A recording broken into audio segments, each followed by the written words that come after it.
सावली के रसूलपुर गांव की ये खबर है, जहां पर आज डॉक्टर बाबा साहेब आम्बेडकर की जन्म जयंती को धामधूम से मनाया गया।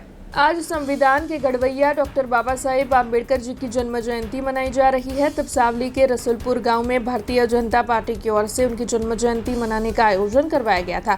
दरअसल भारतीय जनता पार्टी के जिला युवा प्रभारी ऋतिक भाई पटेल के हाथों इस दौरान डॉक्टर बाबा साहेब आम्बेडकर की प्रतिमा पर फूलहार अर्पित कर उन्हें श्रद्धांजलि मुहैया करवाई गई थी। तो वहीं कार्यक्रम की शुरुआत बुद्धावली बोलकर की गई थी, जिस दौरान मौजूद लोगों ने धार्मिक और सामाजिक एकता का संदेश दिया था।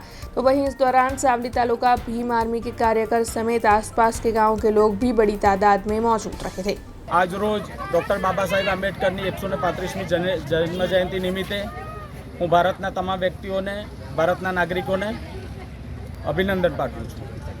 બરોડા જિલ્લાના સાવલી તાલુકાના રસુલપુર ગામે આજ રોજ બાબા સાહેબ આંબેડકરની 135મી જન્મ જયંતિ ઉજવવામાં આવી। આ જન્મ જયંતિમાં મોટી સંખ્યામાં ગામના લોકો, આજુબાજુના ગામના લોકો, ખૂબ મોટી સંખ્યામાં સરપંચો, માતાઓ, બહેનો હાજર રહ્યા।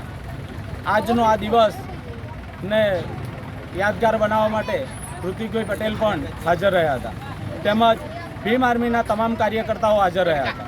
ભીમ આર્મીના કાર્યકર્તાઓ એ બાબા સાહેબ આંબેડકરની પ્રતિમાને ફુલારવિધિ કરી આજનો આ દિવસ રંગે ચંગે મનાવવાનો કર્યો હોય એટલે એના ભાગરૂપે આજે રસુલપુર ગામે આ પ્રોગ્રામ રાખવામાં આવેલ છે। हमसे जुड़े रहने के लिए हमारे YouTube चैनल को सब्सक्राइब करें और नई वीडियो की नोटिफिकेशन के लिए बेल आइकॉन को दबाएं।